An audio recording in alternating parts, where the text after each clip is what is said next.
Okay, looks like it's about time to get going. Can you guys hear me? I didn't need to put a microphone or anything on. Yeah. Okay. Awesome. How you guys doing? Okay. Glad to see everybody back. Some new faces. Is there anybody who? I know we already talked because you said you weren't here. Is anybody else here that's joining us today for the first time? What's your name? Rachel. Rachel, welcome. The syllabus is posted on Coursebook, so that's there for your utility. It mostly covers just about everything that we covered in the class last meeting. So today we're going to be talking about basic introductions to memory, some historical overview, introduction, some things like that. Were there any questions on last class's material before we get started? Okay. All right, let's see here. So, did I mention it last class that the exams will be in the testing center? I did say that. Okay, so I'll send it out when the time comes. There will be a link to register with. Basically, just assign a seat for the most part, and then obviously make sure you get there during the time that we've specified for class, and ideally, probably smart to get there a little bit early, just so you can sign in and do all that fun administrative stuff. So, anyways, we're going to be talking about some of the basic sort of historical aspects of memory today, and we're going to kind of try to cover an archival. I should probably put the screen on, huh? What do you think about that? Is that on? All right, now we're talking.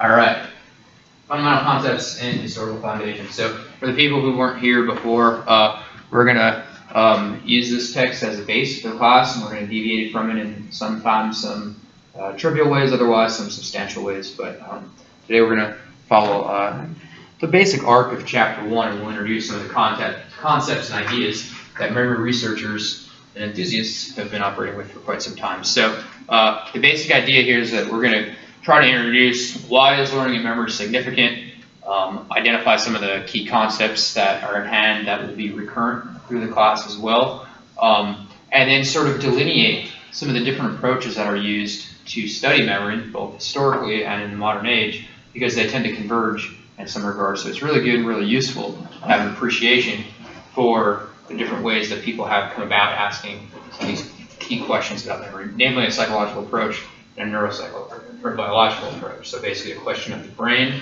versus a question of the mind. Okay, so we'll talk about that a little bit, and we'll place that within the context of some of the historical classical works that have been done as well. So stop me at any point if you guys have questions or anything like that. And so kind of, we talked a little bit about, actually we talked a lot last class about what memory is and what we think it might be. Of course, it forms our critical connection to the past, but also to the future. So we're not going to talk about it so much in this class, but if you guys are interested, I can direct you to some really interesting work that Dan Schachter does at Harvard, which is memory for the future, or what you might call prospective memory. Okay? So that kind of sounds kind of weird. How do you remember something for the future? What would that be? Expectation. Kind of. I mean, yeah, but what's another way that, what do you mean by that, I should say? Coming out with the most likely guess of what's going to happen. Okay, that's one possibility, yeah. Plans.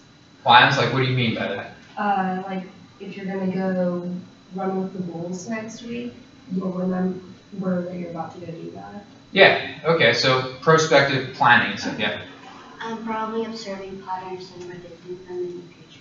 I'm sorry, sir? Observing patterns. I thought you said Harry Potter. Yeah. Okay, so yes, observing patterns and again, predicting them in the future. So if you're going to observe something and you want it to have utility or usefulness to having any type of predictability for the future, if you forget what you observed, it's kind of useless. It's kind of the idea, right? You have to remember what you saw in order to predict. And of course, there's this prospective idea, which is a little bit more difficult to study sometime, but it's our memory for the future. And did you remember that you have to go to the grocery store to pick up orange juice on the way home from work type of thing, that you started off sort of making that mental checklist this morning? Yes? biologically and I guess evolutionary, doesn't it also like help with survival? I guess like knowing your past, like mistakes that you made, so you don't make the same mistakes in the future. Sure, but that's memory for the past, right? You're talking about memory of the future. I didn't get a question. I was just kind of based on what you were saying. Oh, okay, yeah. So we were just asking, how can you remember something in the future? So that's kind of the idea there, and of course it's forming those connections to each other. We'll talk about some really interesting, prominent cases of amnesia in which people can lose the connections that we take for granted socially between each other by virtue of having lost their critical memory. Okay, and so when you think about it, it tends to go a little deeper than just remembering. You know, did I leave the stove on this morning? Did I take my medication? Did I have to pick up the orange juice on the way home from work, right? These are really important normal things in life. At the same time, they do sort of form some of those critical foundations that we have, sort of who we are, right? What are our skills, our preferences, our experiences, these types of things, but those connections we have to other people as well as weaving that tapestry of our past. Okay, so Endel Tolving, who is a really famous cognitive psychologist who studied memory from Canada, he famously referred to episodic memory as the ability to mentally travel back in time. So mental time travel, right? If you think about it, that's kind of what we're doing, right? We're sitting here, and somehow we're getting in our time machine and going backwards and trying to figure out what happened, the what, the where, the when, the how, all those good, juicy details of those rich episodic experiences of our past, we want to re-experience. And when, you know, we're not always, we usually just think of losing memory in terms of forgetfulness, like whatever, like keys and stuff.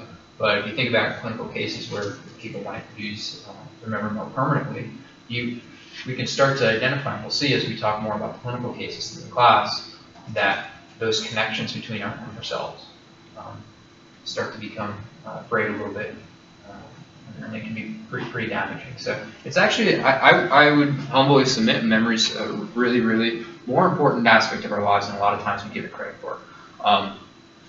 So we're not, of course, the only ones to have begun to study this. People have been asking questions about memory for quite some time, going back even before the days of the Greeks and Plato and Aristotle.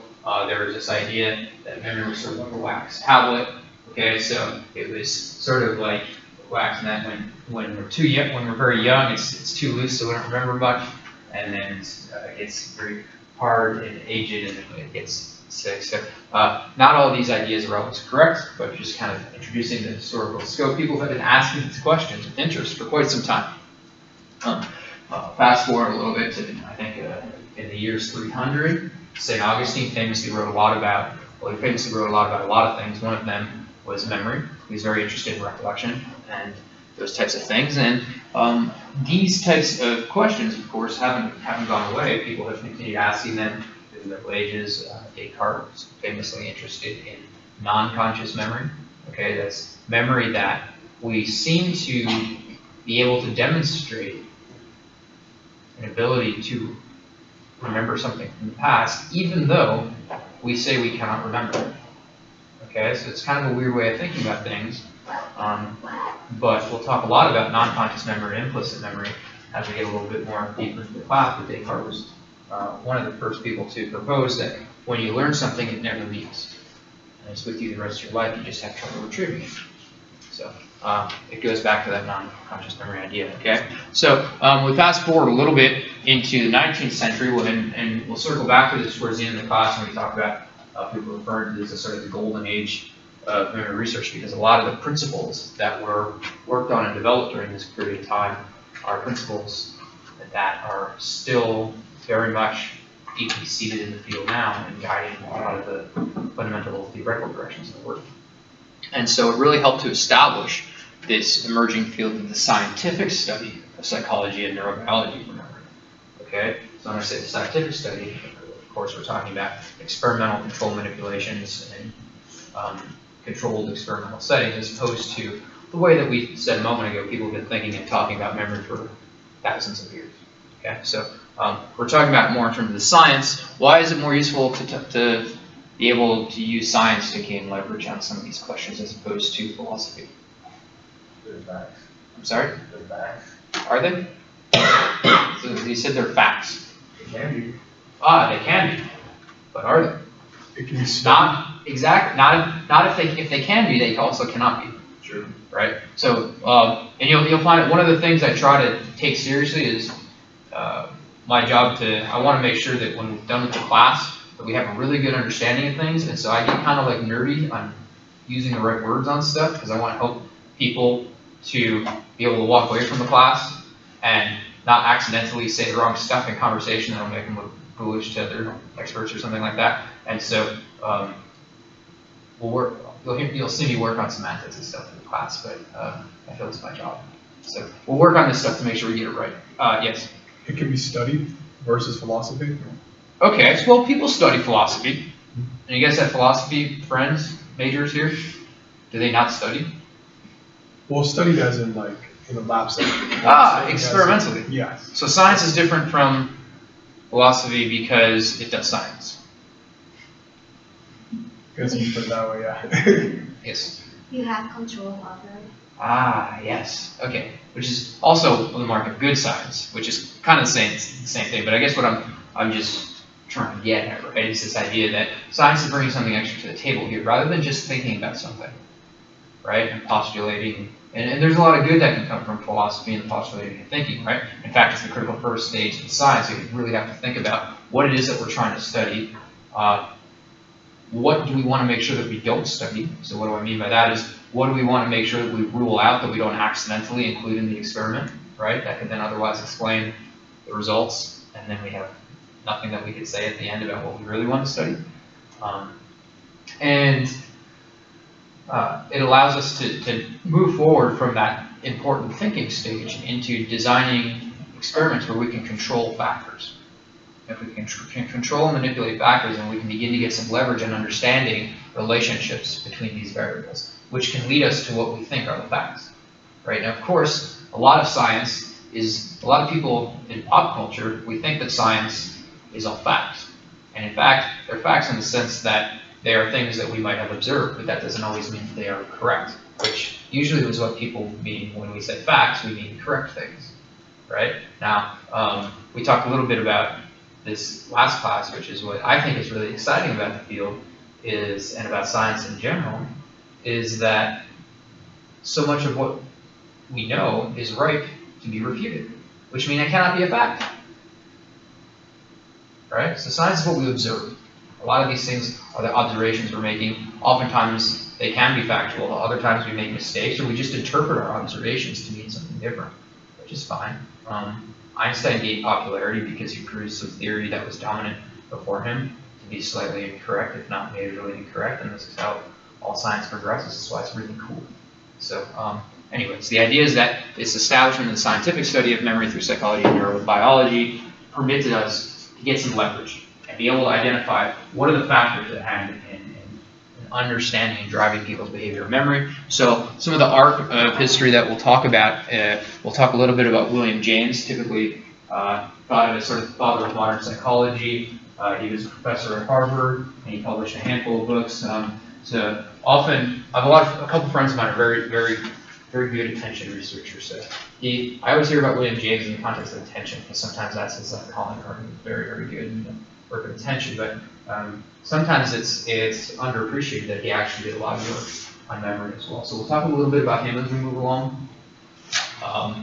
And at the same time that this is going on, psychology as a science was developing under the leadership of Wilhelm Wundt. So he was a German, so those W's are pronounced as V's. So if you're ever at like some snooty cocktail party and you're drinking your martinis or something with your pinky in the air, you don't want to be caught saying William Wundt. If you're talking to some academics in this field. So it's make sure you use the V's, the home button. It'll sound a lot better. And so anyways, he started some of the first psychology laboratories that really allowed some of these questions to be asked, controlling these variables so that we can actually gain leverage on what we can say we think some of the facts are. Okay? And if you notice, anyway, so, and then we'll talk a little bit later as we move through the discussion today about this guy, Neurobio. Okay? He also refers to something we'll talk about as Rubin's law in the context of different memory and memory systems. Okay? And so we'll talk really about what the goal here is, some objective studies in memory, okay? And we'll talk about one of the fathers in the field of memory, Hermann Ebbinghaus, and some of his classical foundational studies, okay? So we're not going to talk so much about these other guys, but that's sort of some of the arc of what we'll talk about today, okay? Anybody know who Carl Lashley is? Anybody take behavioral neuroscience? Okay, so this is Carl Lashley. This is the guy who slashed rat brains and looking for an engram. Yeah. All right. Cool. So he was looking for an engram. And what did he mean by that? What's an engram? What did he refer to by that? Where you would store memories. So he was looking for the spot where memory is stored, right? That magical little GPS coordinate in the brain, wherever that spot is, and that's where the memory lives, right? So he spent his career on this quest trying to find it. And what did he find? Where was it? Where does it live? Everywhere. Everywhere. It's not centralized. Yeah, exactly. So right, that's kind of the storyline, right? So he's trying to find where it was. Now, how did he go about trying to find it? How did he arrive at that conclusion that he couldn't find it? Selective ablation. Selective ablation. So basically, he went in and he did various different experiments, cutting out different parts of the brain, and then he would test rats' memory. And what he would find is that he would cut out region X or region Y, these different areas, and then you could test their memory, and maybe they might show a deficit. Maybe they don't. But even if they show a deficit, he usually found that if he tested them on a different type of memory, that one was okay. So what he was trying to do is find the spot where memory as an entity resides. And even though you might be able to diminish it in some cases, you couldn't abolish it entirely because there's always another way that it's snuck into the equation. Okay, so he's like, dang. All right. What he ended up arriving at was this idea that memory is operating in more of a distributed aspect. So basically, what we're going to think of today in modern terms in terms of like a distributed network. So we have all these neurons, they're connecting, and sure you have certain areas of the brain that are very important hubs and very important regions that play very key roles in different types of memory, but they're playing that role in supportive memory in concert with many other areas and operating as a network. Okay? So this idea of distributed processing, okay? He also gave us the idea that we can have dissociations and double dissociations. Anybody in my class from the last couple semesters remember what a double dissociation is? What a single dissociation? Anybody? Sir? Yes? It's a type of experiment, isn't it? It is related to a type of experiment. It's more of a type of a result. So if you had a single dissociation, what might it be? Yes? Like so single association would be where one part of the brain deals with one thing, and double dissociation would be where two parts of the brain deal with one thing. Close. So I always think about it because in the terms of, so I'm a memory researcher, and one of the things I found in one of my studies was that there is a deficit in a certain type of memory process when the hippocampus is damaged, and it leaves another type of memory process unaffected. Okay, we'll talk about that later. But that's an example of a single dissociation. So you have damage to a single spot, it affects a single thing, and leaves another thing unaffected. Okay, so dissociate something, right? Double dissociation. Who remembers Ungerleider Mishkin? How many of you guys had me for behavioral neuroscience? Oh, probably no. Did I tell that? Nobody? Oh yeah. What did my Ungerleider and Mishkin show us? Killing me, Smalls. How about dorsal ventral pathways? For memory or Anything. dorsal handles like visual and like sensory, Well, and they're both going to be ventral, handling visual. and ventral's motor, and it can also be, it's like when we're talking about vision, it's like places and like mechanisms. We departed a little bit. Let's see if we can. So what I was referring to, Underline, Michigan, they have famous studies in visual object recognition. That's why you were right on track when you were talking about vision, but they're both about vision. So once you start talking about other stuff, like, no, let's get back to Dorsal's color is there, and then ventral is like location around. Kind of. We simplify it more easily in terms of the what and the where pathway. That's starting to ring a bell. Now we got some heads nodding. Yeah, it's like a good beat at a concert. Everyone's like hitting on the okay. Yeah, we got dorsal ventral pathways. So if we had this was our brain, right? And we talked about visual object recognition, right? This is like higher cortical stuff. Vision, right? After it gets to the visual cortex here, right? It goes in this direction, and then it goes in this direction, right? You have dorsal and ventral. Okay? Which one's the ventral? Bottom side. Yeah. Well, tickle in the throat. Okay. So you have ventral down here. Okay. And which one is this one? Dorsal. Anybody remember why I can remember how this is dorsal?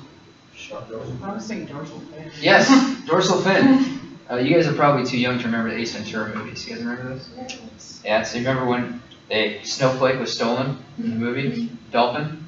And they had just hired Ace, this wacky pet detective, and the media was going nuts because the Super Bowl was coming up, and Dolphin, or Snowflake, had to be there, and they didn't know where it was, and Ace was in the tank, and nobody knew where Dolphin was, and he jumps out of the tank, and he puts on this fake persona of this German or Austrian dolphin trainer, and he does this big flamboyant speech. You guys remember that? He's like, you guys watch it on your own. I could imitate it, but it will only laugh. And anyways, what he says is like, why do you want to talk to Snowflake? Do you know him? Are you friends with him? Do you have a dorsal fin? So that dorsal fin is what I always think about. And if it's dorsal, just like the shark that you said, it's got to be up top. No dorsal fins go down on the bottom, right? Those are different fins. Anyways, dorsal pathway, ventral pathway. Visual object recognition, we're talking about double associations. Okay? This is a really nice example of double associations. Why? How do we know this is? So dorsal and ventral is our anatomical references to these pathways. What, no pun intended, we talked about them being what and where pathways. Alright? Which one's which? Yes. Dorsal is the where and ventral is the what. Okay, so you said dorsal is what? Where. Yeah, I mean, dorsal is which? Where. Okay. And ventral is which? What. Okay. Okay, so why do we know this? I'm going to give you a hint. It was Ungerleider in Michigan who were the scientists who discovered this. Anybody remember? Were they the lesioning brain monkeys on the temporal and parietal lobe? Yeah, they had monkeys. I think it was over at the National Institute of Health at the time, and they were engaging in brain lesion studies. Very similar to, so we're bringing it back home to our old pal Carl. Okay, talking about associations in these different lesions. So what they had done is they found that sometimes they gave lesions here, and other times they gave lesions there. Okay? And anybody else remember what the results looked like or what the storyline was? Okay.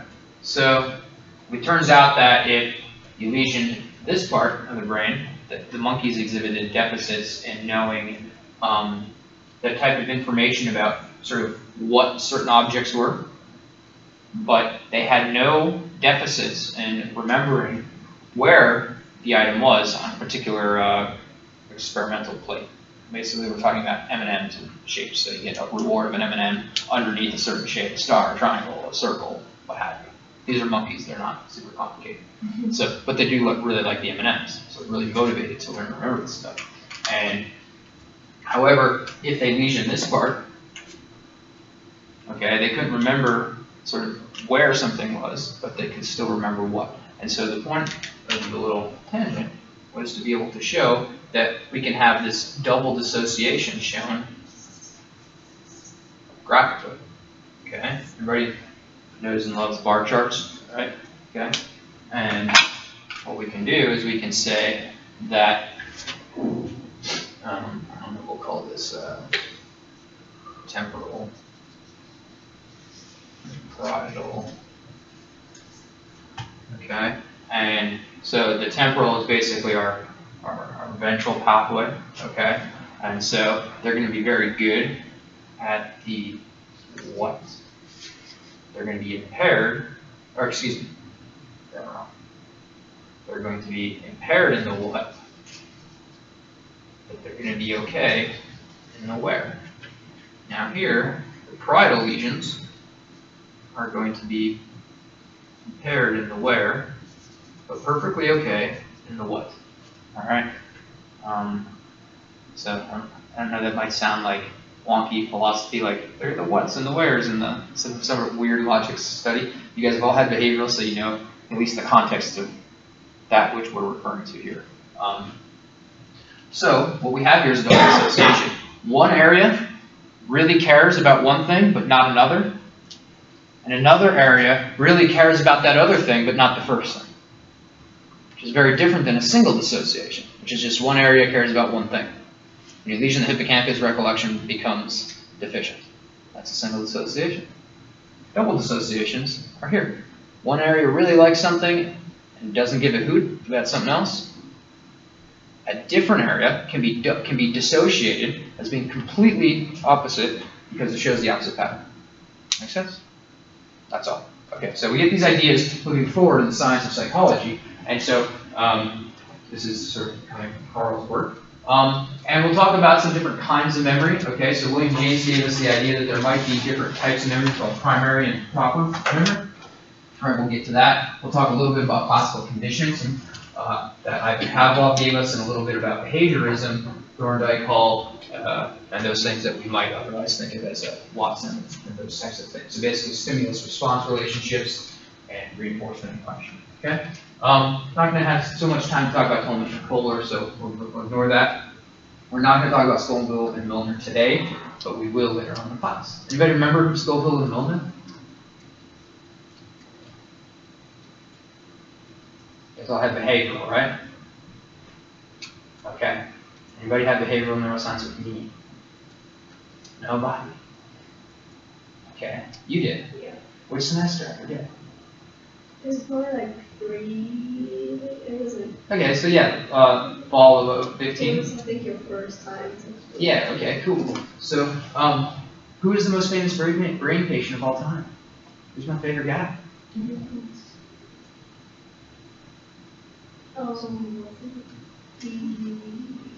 H to the N. Huh? HM. Yeah! Ah, you got it! Yeah! Alright, cool. Yeah, so that's what these guys worked on patient HM. They discovered him and reported him. So, we'll talk about those guys later. Okay, cool. So, alright, we'll talk about these different phases. So, moving forward, right, so we talked about this stuff, the basic overview of kind of where we're going. And of course, last class we talked about these different phases of memory, okay? So we can start, you can't remember something that never gets in there. You got to get it in there, right? So how many of you guys remember what happened to me this morning when I got out of bed? You better not. No, nobody was at my house. Oh, with you, I thought you meant like. Yes. No, you can't remember something if you didn't encode it. If you weren't there to see it, to hear about it, to know about it, right? If you saw a news article, this didn't actually happen to me, but it was like, I got in an accident on the way to school driving. If you saw that on the news flash or something, like, you have to see it. You have somehow the information has to get in there, right? We can't remember something that, you know, like I don't know what you guys had for breakfast today. How would I know? Okay, so we've got to acquire information. Okay, and we refer to that a lot of times experimentally. We'll talk about studies of encoding. So how is the information encoded But of course, a lot of times psychological theorists or other people use sort of synonymous with this is the learning phase. We have to learn the information. All right, that's what we're trying to do now in class, right? But then of course we know that that's dissociable from the times that we dread, which is basically when we have to retrieve it during a test. All right, crap. I know that all of you guys encoded this information so far because you're here. And I know that even if you're not paying attention to it, there's a certain sensory level to which it's still going into your ears, unless you're wearing like headphones or something. But then it gives me a basis from which to test you guys. You know what I'm saying? Okay, so we can delineate 3 different sections of memory. The acquisition phase, the retrieval phase, and of course this middle ground, which we call consolidation. So this is when memory is being stored, and those connections are not just being formed, so formation is here, but those connections are now being strengthened, tightened, and they're being bound together. A little bit more cohesiveness, right? Right. We allow things to be restudied. We want to consolidate that stuff so it can be successfully retrieved later. Okay? And of course we can measure that through different tests. And we can look at memory in a couple different lenses too. So that was one way to look at it. We divided it into these 3 general stages: learning, consolidation, and retrieval. And then we can also look at it in terms of how long does it persist. So we can look at it in terms of time. Okay? So again, short-term memory. Okay? You can have basically, for the most part, at least most people I know in memory, which is not everyone in memory, and they don't necessarily represent everyone in memory, but we tend to think about short-term memory as about 30 to 60 seconds. Okay? Kind of the length of time you could hold a phone number in mind without forgetting it while you have to do something else. You can hold a phone number in mind all day, right? You just walk around campus being like 567 5309. 567 5309. Right? You can do that all day. That's not 30 to 60 seconds. But how long can you hold that in mind while you have to do something else? Okay? Not 30 to 60 seconds. We can then look at different types of memory that persists a lot longer than that, right? Longer term memory. So this is basically the stuff that goes past the acquisition stuff. Now it's been consolidated to being able to be retrieved much longer in time. Okay? So basically anything past about a minute. Arguably. There's probably some variance on that.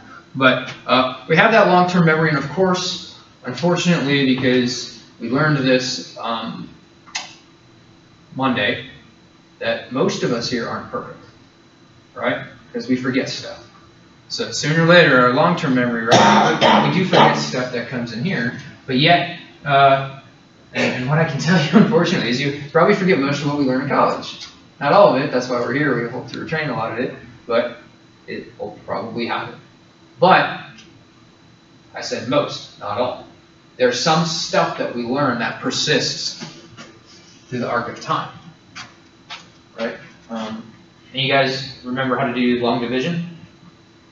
Yeah, long-lasting memory, right? It has persisted. So, you had to learn that the first minute it was taught to you, and I don't even know what, was that 5th grade? 6th grade? Whatever. Then, of course, you leave class or you focus on a different math problem or something. You come back a week or 2 later, you get tested. Is that information, how to do long division, in your long-term memory? Okay, for the most part it was. You might have made a few do-votes on the questions or whatnot, but we all know how to do that now. And it is now transferred from your long-term memory into being a much more lasting one. So it just gives you an arc of these different time scales that people can study these things at. Okay? And so these different time scales tie together all the different types of memory that we use and the implications of it, right? Our personal experiences, what we feel, our different emotions, okay? What we like, our different motor skills. Anybody here got Velcro on their shoes? No? No. So then everyone remembers how to tie their shoes. Nobody cheated this morning. I guess you still could have cheated if you had like slip-ons or clogs or something. But everybody remembers how to tie their shoe? That's motor memory. Okay. What do you do with your hands? How do you turn the laces into the way that the knot has to go? Okay. And of course, that memory builds into our knowledge about the world, semantic memory. Okay, so I mentioned the example yesterday, the last class. If I hold this up and I say, what is this? Most people are going to be bored and be like, yeah, that's a marker, dude. Right? But you have to know that it's a marker. It's that chair. You have to have a memory of that is a chair. Okay, that's not an episodic memory of what happened in the past. It's just a memory of the world being. It's a semantic memory. We'll dive into that stuff as we go along. And so all these types of memories are contributing to what it is who we are based on those experiences that somehow the nervous system has an ability to store. If you think about it, it's kind of profound and really cool, right? So we just have this nervous system that we think is like just this sort of, I guess we don't have to think that it's just some biological machine, but this biology stores this information, our emotions, all these things that we remember. I don't know, to me it's pretty fascinating. So we'll move forward from there. And because our brain has developed this capacity, okay? So when we talk about learning and memory, we can talk about a couple different things, okay? So, namely, it is very difficult to actually see memory. What we mean by it is that we can observe a change in behavior, okay? And so, it's the type of thing that when we study it, the existence of a memory is assumed, or is inferred. How does that happen? How can we assume that there's a memory? Your behavior changes to a situation. Something must have happened.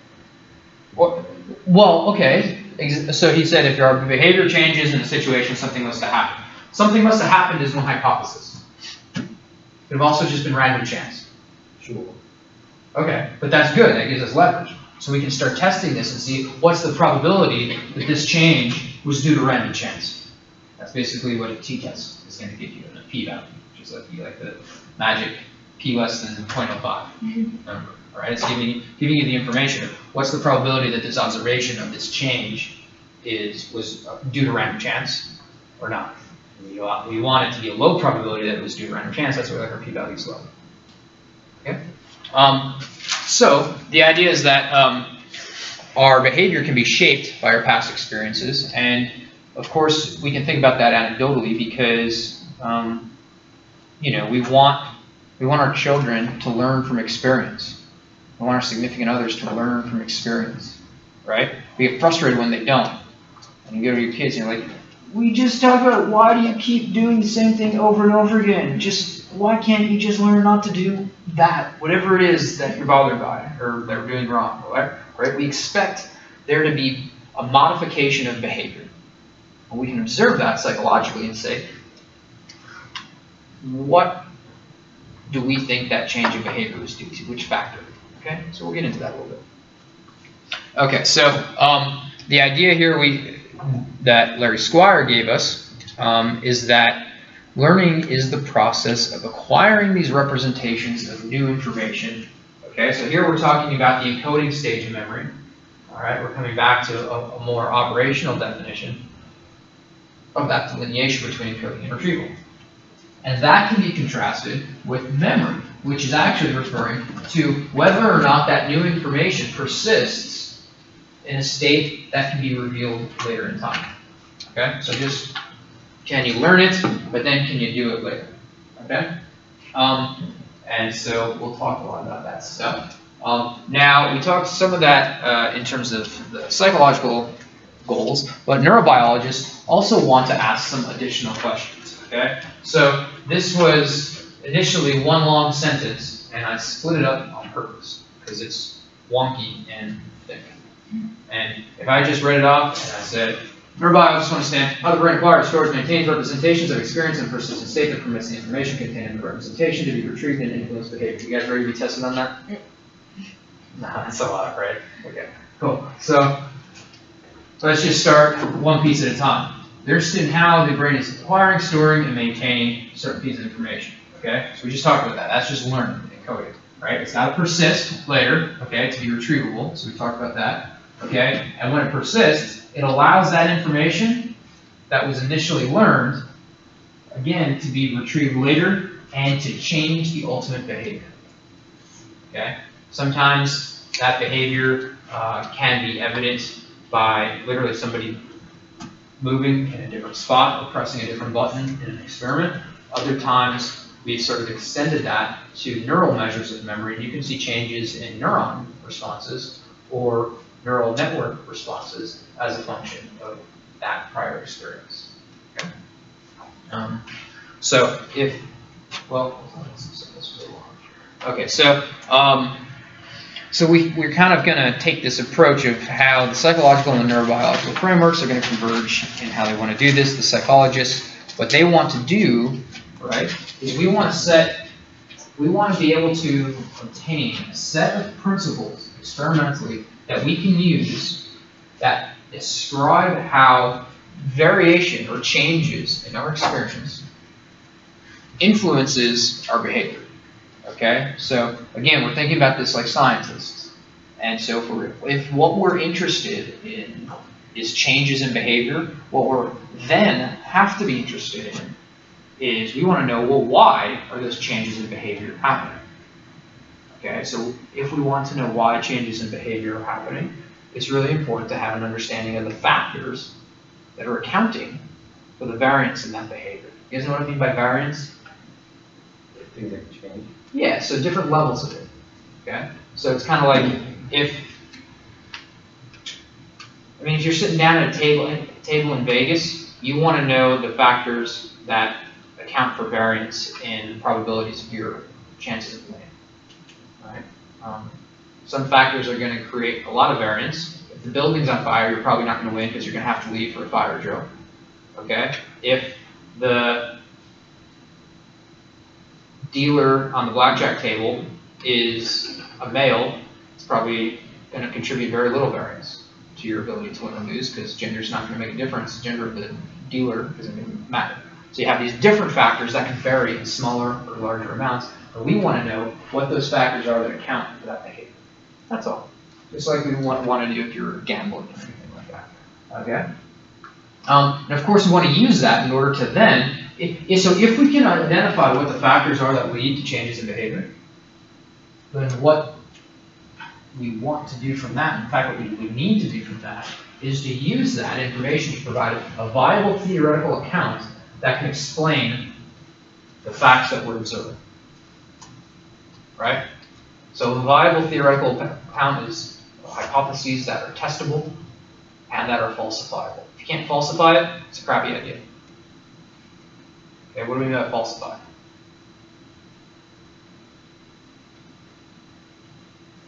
Yes? The null hypothesis. Sorry? The null hypothesis. Not quite sort of related to the null hypothesis. By falsify, we need to be able to show that it doesn't happen. So if your model or your account cannot be proven wrong, it sounds awesome, right? But what you need is for it to be proven wrong, it has to have the ability to be proven wrong.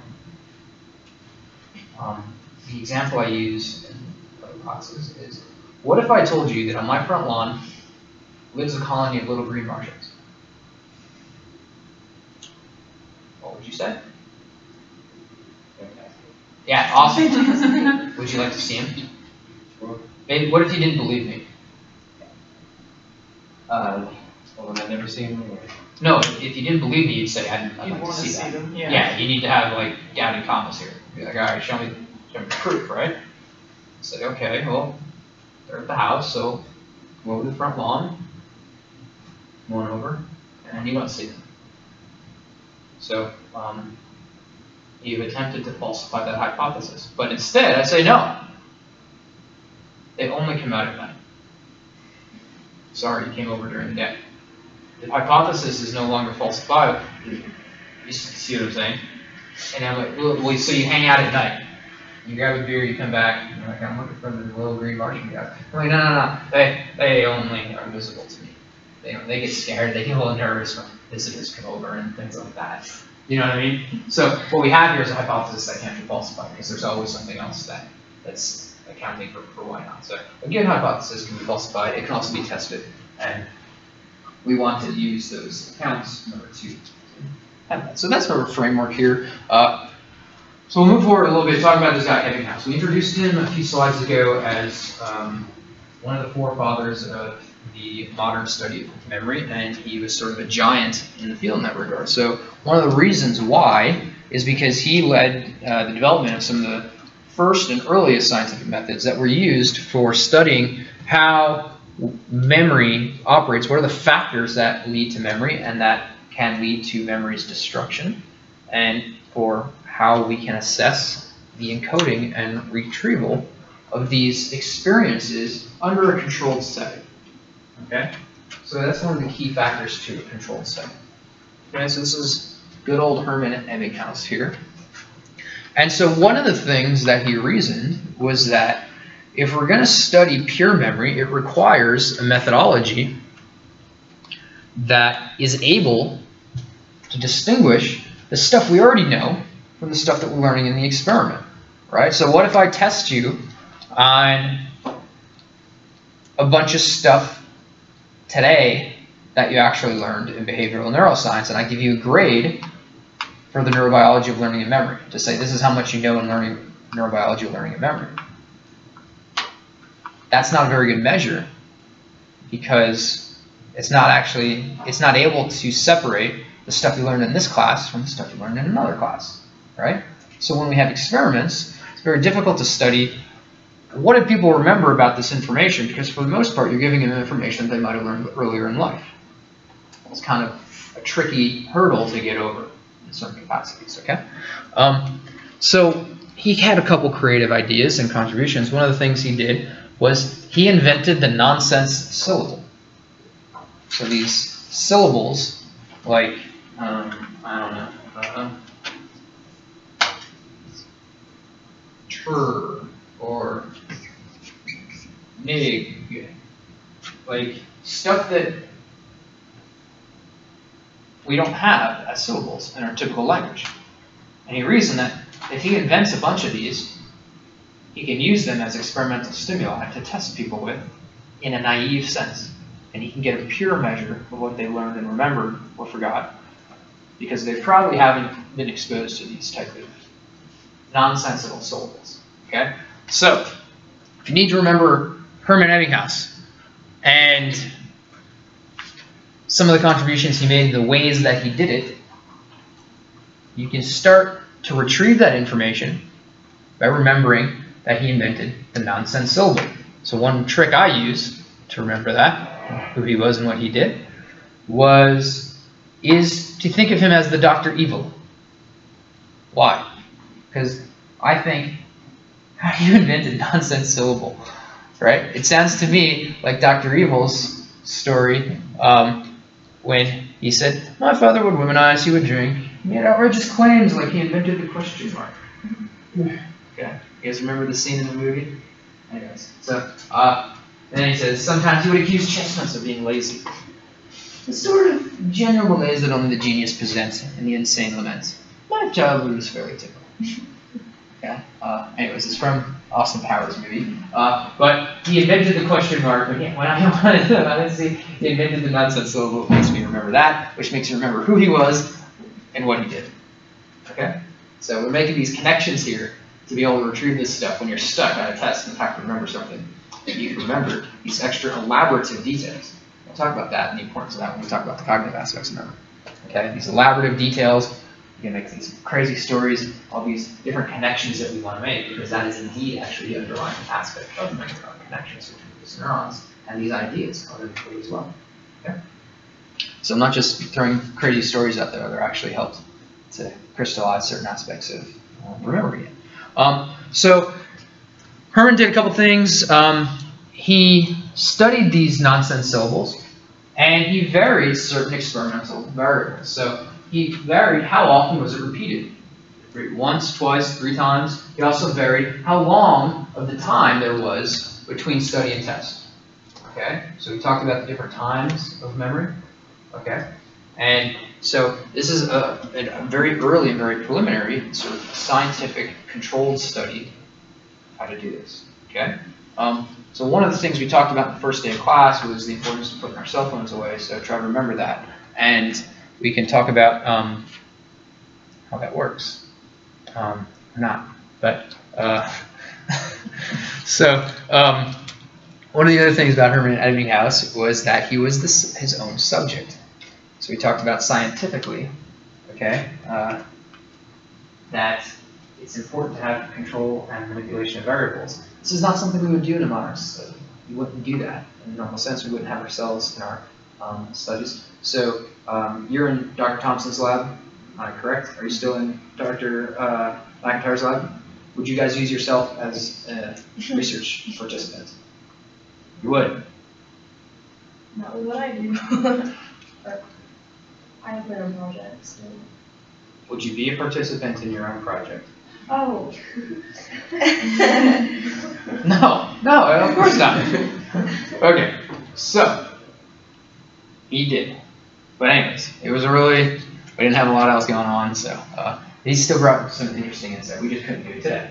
Okay, and one of the things, he found a lot of things. We'll talk about some of them. One of the things he found was that he tended to perform better when he tested himself immediately after learning the word. So when there was no break between the study and test. Okay, surprise, surprise there. Okay, let's see here. So here's an example of something that you should be aware of. It's called the Ebbinghaus, basically the forgetting curve. Okay, and so these are some of his nonsense syllables. Okay, and so if you look at this graph, and let's say it's on a test, okay, and you have that, and I'm just take a picture and say, okay, I'm going to give them this on a test, okay, and what would you say this tells you about memory? Decays over. What decays? Specific memory of something. Okay, so explain to me why. Because you're not using it and the brain wants to be efficient, so it will get rid of. No, I mean, explain to me why you say that. Just Because of the passage of time and how often he gets it. yeah. So a good way to introduce this. Maybe I should just fix that.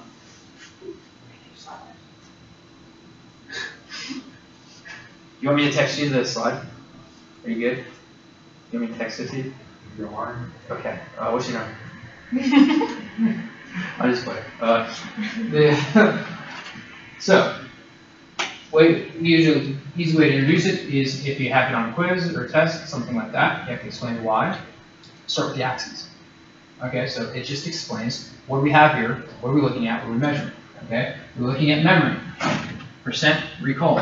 On a test about nonsense syllables, how much of these nonsense syllables were recalled? And remember, he varied the time between learning and retrieval. And so here we look at how that changes as a function of how much time there is between learning and retrieval. Okay? So we learn a couple things. One, like we said a minute ago, he had pretty awesome memory when there's no time. So you test them immediately 1 minute after learning, people are pretty awesome, right? We all feel pretty good leaving class a lot of times. We're like, okay, yeah, I got that. I didn't have to take a lot of notes. And then you come back like a week or later, like, why did I take a notes? What am I going to do? Okay? Because we have what happens here. We forget over time. So this is a big, important sort of chunk in the Ebbinghaus forgetting curve, because within just a single hour, he's lost 50%. Okay? Within a single day, he's lost nearly 75%. Okay? And there's a second, you have a question? Yeah, what was could you explain the experiment a little bit more? I'm just trying to understand exactly what he was, or how the test was done.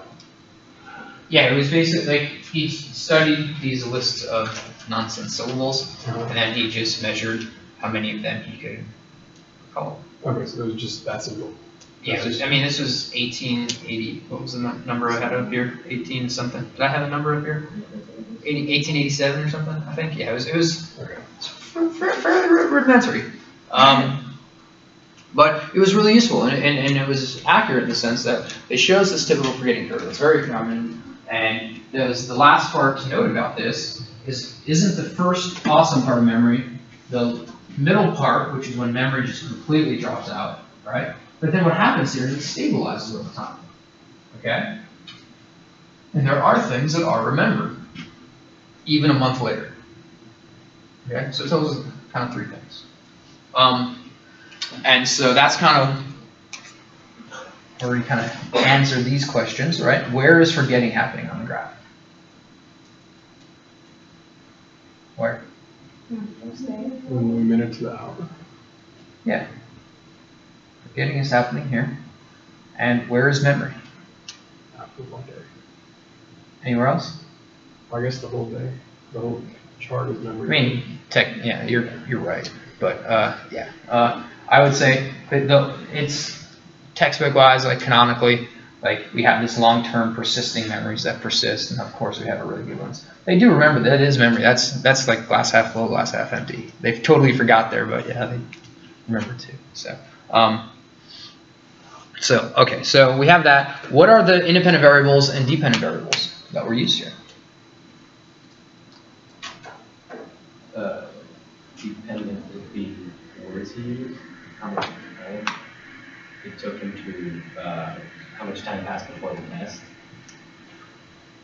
Well, what is a dependent variable? It depends, variable that depends on his actions. Yeah, well, the easy way to remember is just dependent variable is what is measured.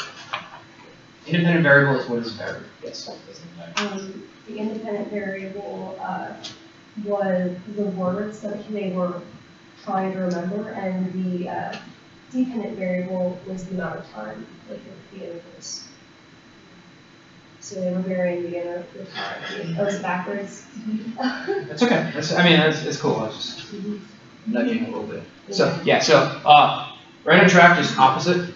And so what was varied? What was the time? What was measured was memory for the words. That's all. So it's a good way to start thinking about these things, because if we do article reviews or other type of discussion things, that's the first way to start thinking about data that we see in anybody else's experiments. Is what are the variables being measured? Okay. Okay.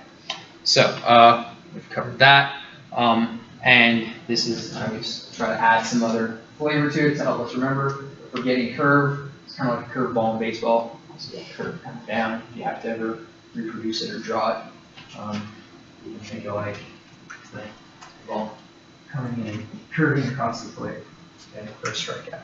Okay. So he came up with a couple ideas to try to explain this. Okay. So remember what we talked earlier about the psychological approach. We said it provides a theoretical account that can explain the observed facts.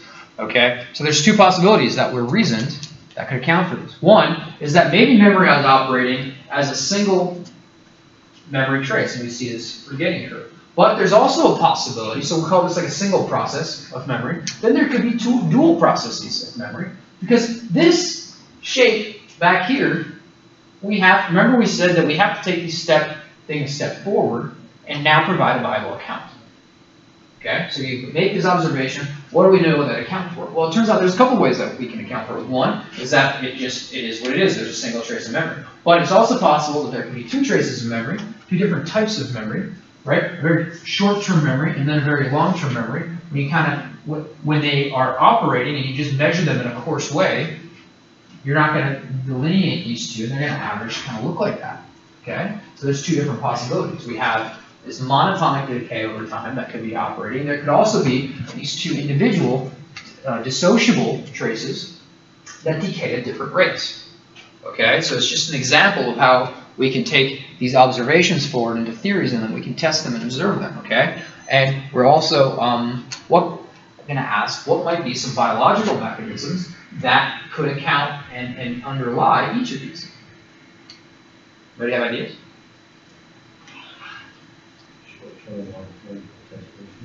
Okay, yeah, so you talk about long-term potentiation.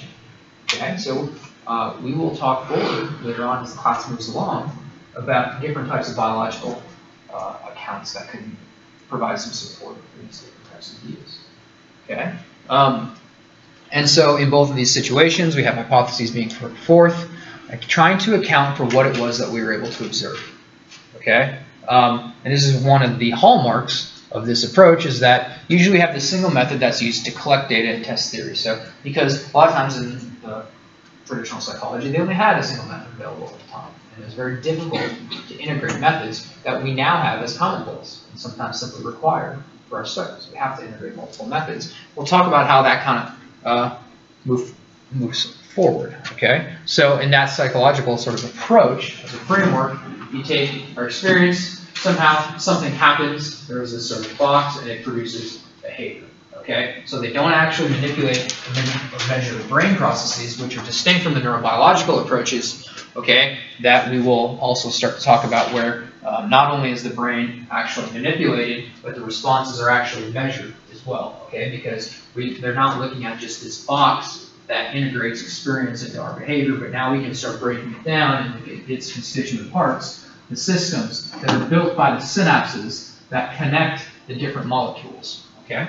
And I would actually, we're going to look at it the opposite. We're going to just look at it out of their sequence. We're going to start talking about molecules and the sequences that build into the brain systems that actually make behavior. So that was the publisher. I would have published it in the opposite sequence, but 6 of one, half a dozen of another, right? Okay. So we'll talk about that, and because now the sort of idea is that people say we're in the midst of this sort of neuroscience revolution because of all the new technologies and abilities that we have to gain insight into the neurobiological operations of individual neurons, networks and groups of neurons, and systems of cognition. Okay, so that era that we talked about, this 19th century, is considered sort of the golden age of memory. This is Paul Rosen, the guy that referred to that in one of his articles. Okay, and again, just sort of circling back to this idea that we talked about, because a lot of the researchers today are still using some of the methods and ideas that emerged during that idea. Okay, and so one of the things I noted as a quote in the book is that he said neurobiologists study how experience modulates memory-dependent behavior.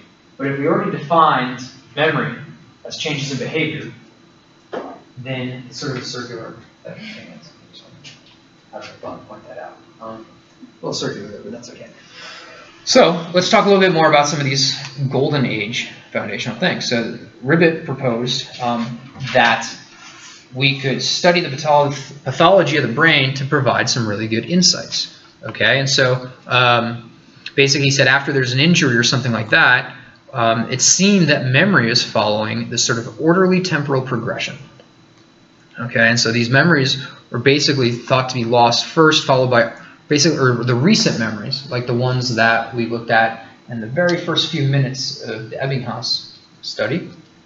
Those seem to be lost first, followed by autobiographical or personal ones that had a temporal gradient. So he thought that habits and emotional memories were the most resistant to damage and different types of injuries.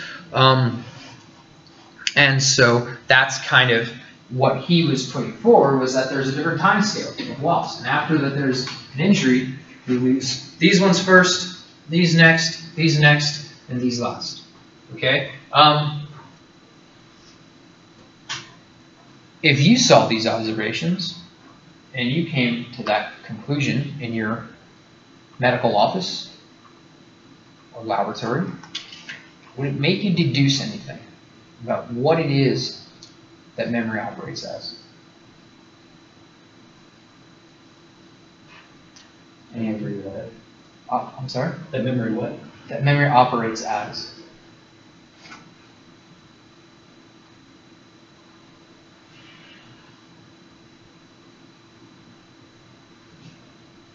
So instructions for you, what you do every day?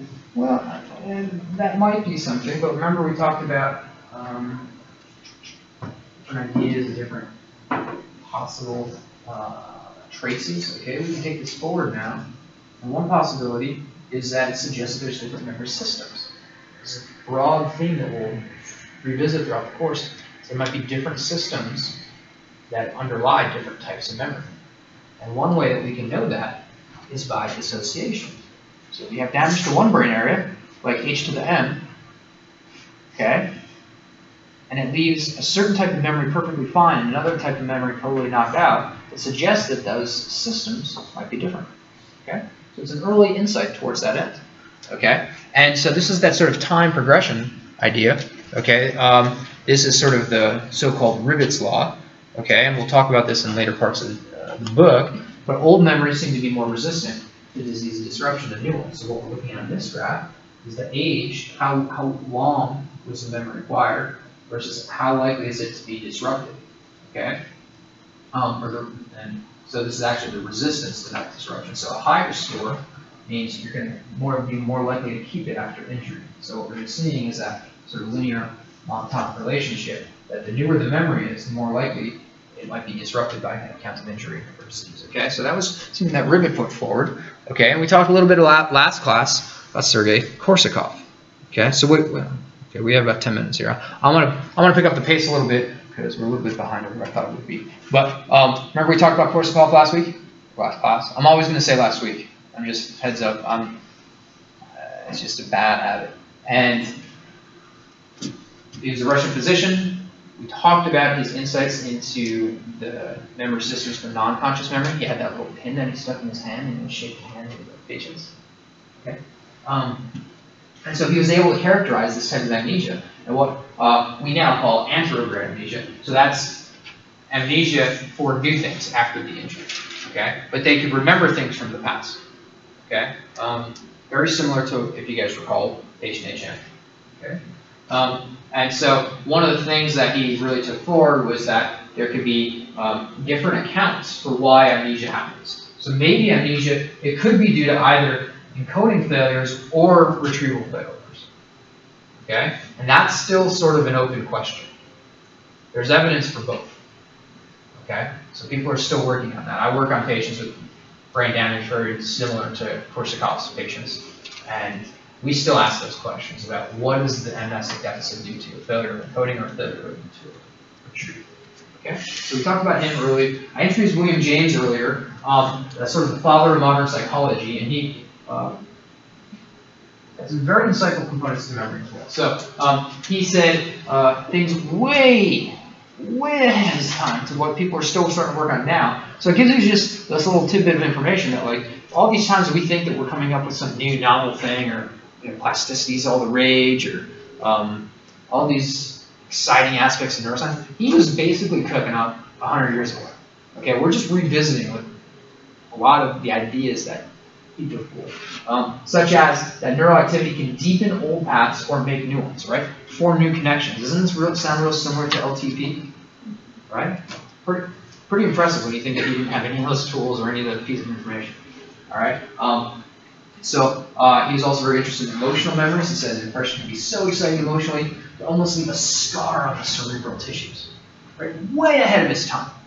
All right. We talk about flash bulb memories. We talk about the emotional valence of memories for single trial learning. Okay.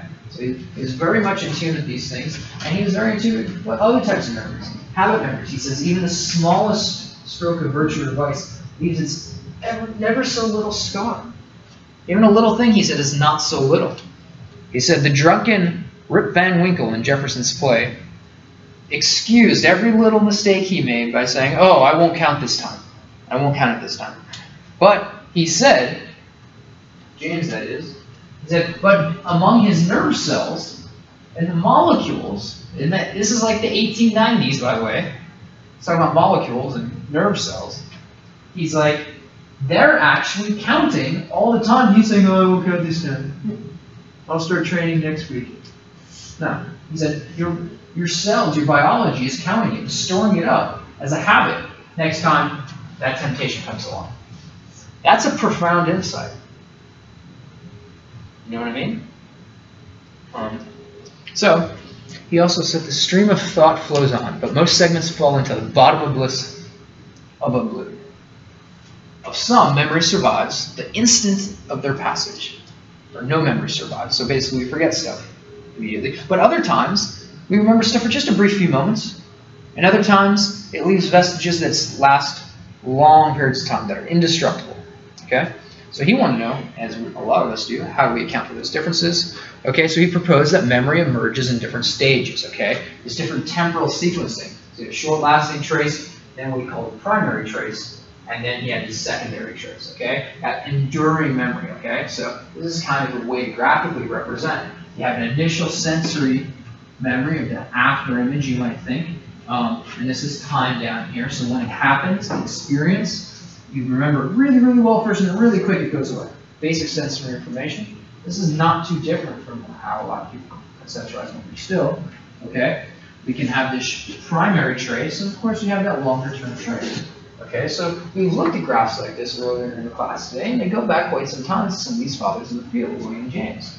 Okay, we can take it forward in the neurobiological sense. Santiago Ramon y Cajal should be no stranger to you all from behavioral neuroscience. Okay, he gave us the neuron doctrine, so whereas William James might have been the father of modern psychology, we have Santiago Ramon y Cajal as the father of modern neuroscience. Okay, this idea that brain cells are discrete, okay, and they fire individually, they have axons, dendrites, soma, and the strength of the synaptic connection can be modified by experience. That's a profound insight, and it was in stark contrast to that proposed by Golgi at the time in the reticular formation, okay, which says there's no breaks between neurons. It's all one big lattice and net, okay? And so that was the point of, that was the view of Golgi here, who gave us the stains that allowed alcohol to make those insights. Okay? And they both won the Nobel Prize for their work. Okay, most of you guys are already familiar with this information, so I'm not going to cover this because it's assumed that you covered the neuron doctrine and those types of issues in behavioral neuroscience. Okay, we know that the neuron's an anatomical unit and a physiological unit, so I'm going to assume everybody has that because they've demonstrated competency in behavioral neuroscience. And again, we'll revisit this idea a lot of synaptic plasticity. The strength of a synaptic connection can be modified by experience. Okay, so you already know, we're going to skip over this stuff about the synapse because this is from the other class. Okay, I'm going to spend just a minute or two before we finish talking briefly about Ivan Pavlov and conditioning. Okay, so we talked a little bit about this idea that you can condition stimulus and response relationship. So this also led to Nobel Prize winning work by Pavlov. Okay, he studied associative learning in animals. We're going to talk a lot about associative learning in class, associating something with something else, right? The essence of some aspects of learning, right? Okay, and so the idea is here is that you can have this conditioned stimulus, a CS, and an unconditioned stimulus, okay, and you have an unconditioned response. This is before anything is conditioned, okay? But afterwards, you ring that little bell, and the dog salivates, okay? But they learn that that bell starts meaning food, okay? And so now you have a conditioned stimulus. It's now formed an association with an otherwise unconditioned stimulus, and now you have a conditioned response, which is different from an unconditioned response, okay? So I know this looks like a bunch of abbreviations. Think about it in this way. Maybe the dogs have a different point of view. Watch this. Check it out. Look what I can make Pavlov do. As soon as I drool, he smiles and he writes in his little book. Okay? So this is something to think about as we move through, particularly in the context of behavioral and learning. As much as we think we're training our children, we're also training us. Okay? They learn, right? They can control our behavior by throwing tantrums. If we allow it to happen. As parents, ideally we shouldn't, right? Because then you have horrible children. Well, all horrible parents, but you guys get the idea, right? So the dogs are conditioning Pavlov, as opposed to Pavlov conditioning dogs and all that kind of stuff. But of course, that's not the only time that we can see conditioning in place. Okay, we can also see it in our friend Dwight Schrute. Anybody know Dwight? Who's Dwight Schrute? Somebody tell the class. And I'll see if I can show you a little example of him. Okay? Who knows Dwight? Speak up. He's the village idiot. He's the village idiot. In which village? The office. Ah, so he's the office idiot. Yeah. Okay. And what is his shtick or his personality? He's a stickler. He is indeed a stickler. Okay, let me see here. I will show you a classic example of classical conditioning, no pun intended, and then we'll wrap things up, okay? Give me one moment here, and we will make this happen. And here we go. Are you ready for this? Okay. Oh, hold on. Hold on. I forgot to say. Hold on, I got to turn the volume up. HD. Yeah, maybe we should do HD. Okay, sorry. Okay, yeah, I just had to turn the volume up. And this ought to work. Let's see if it does. You might have to hear it on my computer. I'm hoping that that won't be the case. Let me know if it's not loud enough. There's no other one.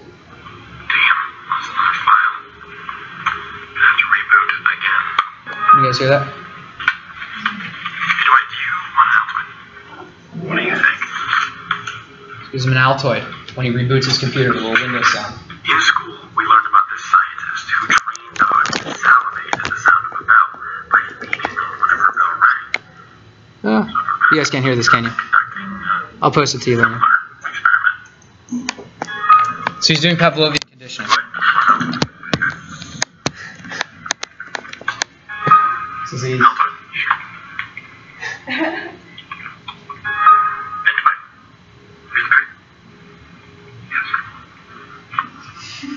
So the time there's a sound on the computer, he's expecting an Altoid. What are you doing? Now he's just messing with me.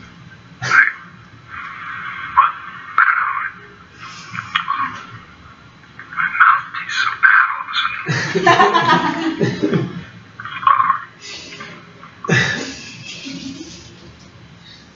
Okay, so that, as they say, is that. Oh, yeah.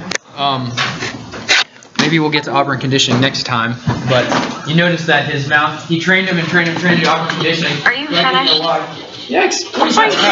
That's okay. Would you like a chocolate? Yeah, sure. Patty. Let's see. Thinking about this.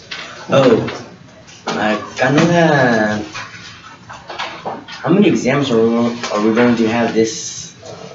It's on the syllabus. It's on the syllabus, right? And also, I noticed that there's some assignments there. It's because last night I went to e-learning and I couldn't find anything there. There's nothing on here. Oh, You got it. You got it on. Which assignments? not sure. Yes. I haven't assigned it. Oh, okay. Just making sure about that. But I came in some college here. Yourself? The transcripts. Oh, yeah?